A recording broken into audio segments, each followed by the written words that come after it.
है उस कॉपी को उस व्यक्ति को देना पड़ता है। उसके पश्चात उस शिकायत के अनुरूप जो उसकी शिकायत की गई है वो अपना उत्तर दाखिल करता है।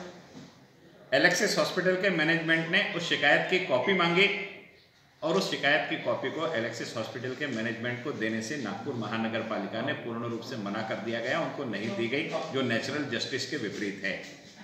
साथ ही साथ एलेक्सिस हॉस्पिटल को अपना पक्ष रखने के लिए केवल 24 घंटे का समय दिया गया और 24 घंटे का समय भी उस अवस्था में दिया गया कि उनको ये मालूम नहीं कि मेरी शिकायत क्या हुई है। बगैर शिकायत पत्र मिले वो एलेक्सिस हॉस्पिटल को उत्तर देने के लिए मजबूर किया गया। एलेक्सिस हॉस्पिटल ने अपना उत्तर दिया और एलेक्सिस हॉस्पिटल ने उत्तर देने के बाद में 7 तारीख को महानगर पालिका ने निर्णय लिया और 8 तारीख को महानगर पालिका ने वहाँ की जितनी भी सोनोग्राफी मशीन या रेडियोलॉजी की मशीनें थी सबको सील करने का निर्णय लिया। ये प्रकरण सामान्य प्रकरण नहीं है। भारत सरकार ने जो पीसीपीएनडीटी एक्ट बनाया हुआ है उस एक्ट के अंतर्गत इसमें कार्रवाई करने के लिए एक समिति बनाई गई है, जिस समिति में गायनेकोलॉजिस्ट है, जिस समिति में रेडियोलॉजिस्ट है, जिस समिति में लॉ ऑफिसर है, जिस समिति में कलेक्टर ऑफिस का लॉ ऑफिसर है, जिस समिति में 4 एनजीओज है और इन सारे लोगों की मीटिंग होने के बाद में, मीटिंग ऑफ मिनट्स में इस पर चर्चा होने के बाद में, इसकी प्रोसीडिंग्स तैयार होने के बाद में उसके अनुरूप कार्रवाई की जाती है। ऐसी प्रक्रिया है। उसके बड़े अच्छे से नियम उल्लेखित है कि ये मीटिंग बुलाने के लिए 7 दिन का नोटिस दे करके हम इस मीटिंग को बुला सकते हैं। मिनिमम 7 डेज नोटिस इसके लिए आवश्यक है, इस प्रकार से कहा गया है।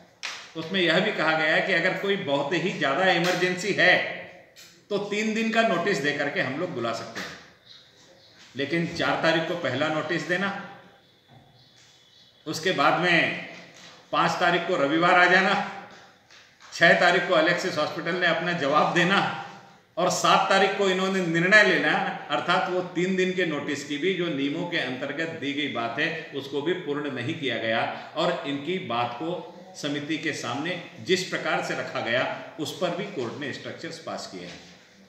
इस सारे प्रकरण में कोर्ट ने लिखा है कि एलेक्सिस हॉस्पिटल ने जो शिकायत की थी कि साहिल के और डॉक्टर घंटावार का एक नेक्सस है जो मिल करके यह काम कर रहा है, ये प्रथम दृष्टया हमें दिखाई देती है।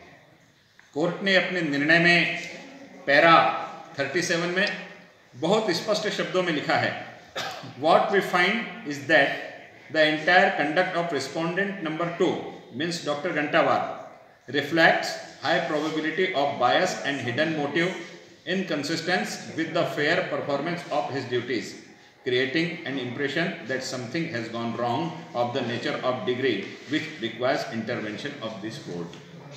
यानी इतना बड़ा आरोप महानगर पालिका के उस अधिकारी को जिसको जुडिशियल पावर महानगर पालिका ने दी हुई है, वो अपने पद का दुरुपयोग कर रहा है, बायस दृष्टि से कर रहा है, अपने छुपे हुए उद्देश्यों को पूर्ण करने के लिए कर रहा है। इस प्रकार का स्ट्रक्चर्स कोर्ट ने पारित किया, जिससे यह स्थापित होता है कि शिकायतकर्ता ने जो शिकायत दी थी कि साहिल अहमद और डॉक्टर घंटावार ये दोनों मिली भगत करके इस हॉस्पिटल पे कार्रवाई कर रही है, स्टेब्लिश कोर्ट के स्ट्रक्चर से होती है।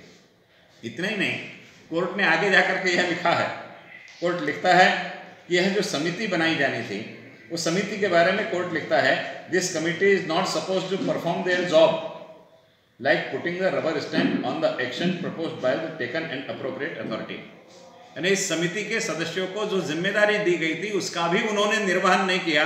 एक निर्णय लेने वाले अधिकारी के रबर स्टैंप के रूप में उन्होंने केवल हस्ताक्षर करने का काम किया है, इसलिए वो भी अपनी ड्यूटी को फॉलो नहीं कर रहे हैं। इस प्रकार का स्ट्रक्चर्स भी कोर्ट ने पारित किया है करके। ये दोनों चीजें इस संपूर्ण प्रकरण से ये पता चलता है कि डॉक्टर घंटावार गुंडे बदमाशों के साथ में मिलकर के एलेक्सिस हॉस्पिटल को बंद करने की कोशिश कर रहे थे। एलेक्सिस ने पुलिस में जो शिकायत दी है उसमें एलेक्सिस हॉस्पिटल के पीछे की जमीन बेचने का, खरीदने का दबाव एलेक्सिस हॉस्पिटल पर बनाने के लिए ये स्टिंग ऑपरेशन किया गया, ऐसा उनका आरोप है।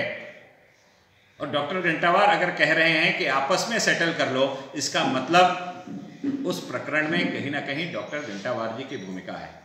और कोर्ट ने इतने स्पष्ट आदेश देने के बावजूद भी अगर आयुक्त मुंडे जी घंटावार जी पर कार्रवाई नहीं करते हैं तो इससे क्या परिलक्षित होता है, एक बहुत बड़ा प्रश्न चिन्ह खड़ा हो जाता है।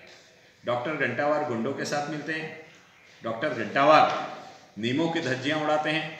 डॉक्टर घंटावाल प्रशासन के सारे नियमों की अवहेलना करते हैं और इन सारी चीज़ों को करने के कारण महानगर पालिका का सभागृह उनको निलंबित करने का आदेश पारित करता है और महानगर पालिका के निलंबित करने के आदेश पर कार्रवाई करने की अपेक्षा माननीय आयुक्त महोदय महानगर पालिका के सभागृह द्वारा पारित आदेश को ही विखंडित करने के लिए राज्य सरकार के पास भेज देते हैं। अर्थात इस अपराधी को शेल्टर करने का काम माननीय आयुक्त तुकाराम मुंडे साहब कर रहे हैं। इससे स्पष्ट रूप से दिखाई देता है।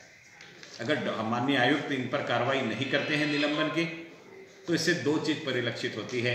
पहली चीज़ यह कि या तो माननीय आयुक्त तुकाराम जी मुंडे अंधे हैं, बहरे हैं, या माननीय आयुक्त तुकाराम मुंडे जी को घंटावाल जी के सारे पाप करने में आशीर्वाद प्राप्त है और उनके आशीर्वाद से यह सब कार्य कर रहे हैं।